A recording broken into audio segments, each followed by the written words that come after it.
नमस्ते सखियों, आप सब कैसे हैं? सब कुशल मंगल, सब बढ़िया। सिलाई सखी चैनल में आप सभी का स्वागत है। सखियों, आज का वीडियो हमारा है सवाल और जवाब का। तो चलिए समय न गंवाते हुए हम शुरू करते हैं। पहला कमेंट है राजा नायक जी का। इन्होंने कमेंट करके पूछा है, मैम कम कपड़े में लंबी आस्तीन कैसे निकालते हैं? प्लीज़ एक वीडियो बना दीजिए। राजा नायक जी, आपने जो कमेंट किए हैं, लंबी आस्तीन बनाने के लिए हमें कपड़ा ज़्यादा लगता है। जब हम छोटे साइज़ का बनाते हैं तो उसमें हमारा लंबी आस्तीन निकल जाता है, क्योंकि लंबी आस्तीन बनाने के लिए हमें आधा मीटर कपड़े की ज़रूरत पड़ती है। क्योंकि जैसा हमारा लेंथ रहता है, हम 3/4 बना रहे हैं कि फुल बना रहे हैं, मतलब फुल साइज का, तो उस हिसाब से हमें कपड़ा लगता है। सबसे पहले आपको डायग्राम बना लेना है और कपड़े के ऊपर रख लेना है। इसी प्रकार से आपको अंदाज़ा भी मिल जाएगा। अगला कमेंट है ज्योति सिंह जी का। इन्होंने कमेंट करके पूछा है, जब मैं ब्लाउज सिलती हूँ तो मेरा अस्तर कपड़ा इधर उधर जाता रहता है। ज्योति जी, जो आपने कमेंट किया है, जैसे अगर हम अस्तर का ब्लाउज बनाते हैं तो उसमें हमारा 2 कपड़ा रहता है। सबसे पहले हमें अस्तर वाला ब्लाउज कटिंग करना होता है। अस्तर कटिंग कर लेंगे, फिर उसके ऊपर ब्लाउज पीस कटिंग करते हैं। तो आपको जब कटिंग हो गया तो आप उसको टाँचे लगा के फंसा लेना चारों तरफ से। फिर उसके बाद आप किनारे से स्टिचिंग कर सकते हैं।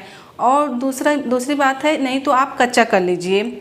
और तीसरी बात है, आप उसको गम से चिपका लीजिए चारों तरफ, तो आपका कपड़ा इधर उधर नहीं होगा। क्योंकि जब हमारा 2 कपड़ा रहता है तो कपड़ा फिसलता है, तो कम ज़्यादा हो जाता है।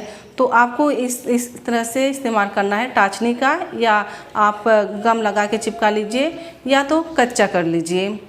अगला कमेंट है श्वेता जी का। इन्होंने कमेंट करके पूछा है, मैम गले के पास 3 इंच लेने से 3 इंच टक्स डालने के बाद भी बटन पट्टी की लाइन सीधी नहीं आती है, तो काट कर गले के पास से सीधा लाइन कर ले क्या? प्लीज़ बताएं मैम।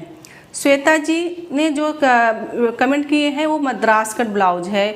मद्रास कट में 1 टक्स लगता है, मतलब एक ही टक्स लगता है। तो गले की तरफ से 3 इंच बढ़ाया गया है। तो जब हम जो 1 टक्स में हमें मार्जिन इसमें ज़्यादा बढ़ाया जाता है, 1.5 इंच का हमें टक्स लगाना। जब हम 1.5 इस तरफ लेंगे, 1.5 इस तरफ, तो हमारा 3 इंच का टक्स लगता है। तो जो हम गले की तरफ 3 इंच बढ़ाए रहते हैं वो हमारा उसमें कवर हो जाता है। तो इस प्रकार से उसको आपको काटना नहीं है। जब आप सिलेंगे तब जाके वो परफेक्ट हो जाता है, आपको काटना नहीं है। अगला कमेंट है निशा कुमारी जी का। इन्होंने कमेंट करके पूछा है, मैम कभी बैक पार्ट बड़ा हो जाता है, कभी फ्रंट पार्ट, कैसे फिटिंग करें?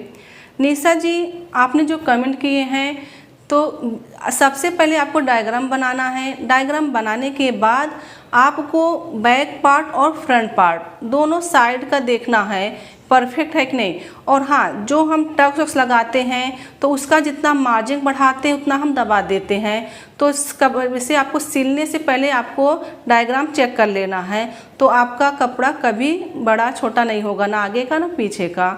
तो सबसे पहले आपको डायग्राम बनाना है और कितना मार्जिन हम दबाते हैं उस हिसाब से आपको टक्स लगाना है। जैसे हम 1 इंच का मार्जिन लिया बढ़ा के, तो हमें 1 इंच दबा देना है टक्स में, तो आपका बैक पार्ट और फ्रंट पार्ट साइड में परफेक्ट आएगा। और टक्स लगाने के बाद फिर से एक बार आपको चेक कर लेना है बरोबर है क्या। अगर कम ज़्यादा है तो आप टक्स में फिर से दबा दीजिए, नहीं आपको जैसे मशीन से दबाना है आप कच्चा कर लीजिए, परफेक्ट आएगा। फिर उसके बाद आप पक्का कर लीजिए। इस प्रकार से आप फिटिंग कर सकते हैं। अगला कमेंट है उत्तम हर्षदक जी का।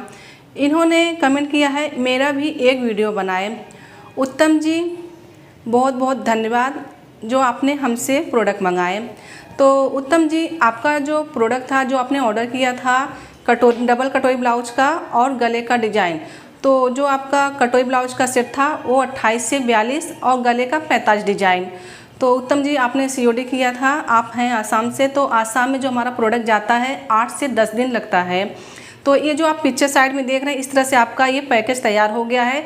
आपका कल ही प्रोडक्ट निकला, आपको 8 से 10 दिन में मिल जाएगा। आप निश्चिंत रहिए, जब आपको पार्सल मिल जाएगा तो आप कैश देके आप प्रोडक्ट ले लीजिएगा। अगला कमेंट है सोनिया खान जी का। इन्होंने कमेंट करके हमें बताया है कि कैमरा तो दूर कर लेती आंटी जी। सोनिया बेटा, आपने जो सुझाव दिया है बहुत ही बेहतरीन सुझाव दिया है। तो सोनिया जी, जो वीडियो में आपने कमेंट किया है वो बहुत पुराना वीडियो है, करीब 2 साल 3 साल बात पहले का है। तो सोनिया जी, पहले हमारे पास कैमरा तो हमारे पास है नहीं, हमारे पास एक छोटा सा मोबाइल है और हम ट्राइपॉड से इसको लेते हैं, कैमरा मोबाइल लगा के। हमारे पास कैमरा नहीं है कितना अच्छा, और हमें एडिटिंग करने तो आता नहीं उतना। मैं थोड़ा बहुत एडिटिंग कर लेती हूँ, ना पहले भी परफेक्ट थी ना अभी भी परफेक्ट हूँ, क्योंकि मैंने इसका कोई कोर्स नहीं किया है।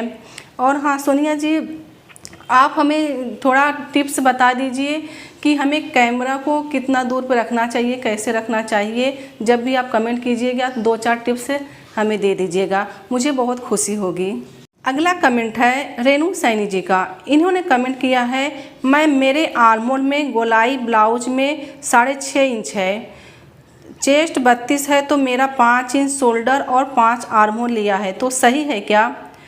रेनू जी, आपने जो कमेंट किए हैं तो जो जैसे कि आपकी ब्लाउज में 6.5 इंच है बरोबर, लेकिन क्या होता है आप अपने तरीके से बनाएंगे, जो सामने का ब्लाउज तैयार है उसमें 6.5 इंच है, तो क्या होता है जो ये आर्महोल होता है किसी का कम ज़्यादा रहता है, तो उस हिसाब से आप ले सकते हैं। वैसे 32 के चेस्ट में बरोबर आपने लिया है, 5 inch shoulder 5 inch armhole, perfect है। 6.5 इंच नहीं लेंगे तो भी चलेगा। सखियों, सवाल और जवाब का सिलसिला अब हम यहीं ख़त्म करते हैं। हाँ, अगर आपके मन में भी कोई सवाल है तो आप वीडियो के नीचे ज़रूर कमेंट कीजिए। अगले संडे हम फिर कमेंट लेके आएंगे आप लोगों का, तो उसमें हम ज़रूर आपको बताएंगे।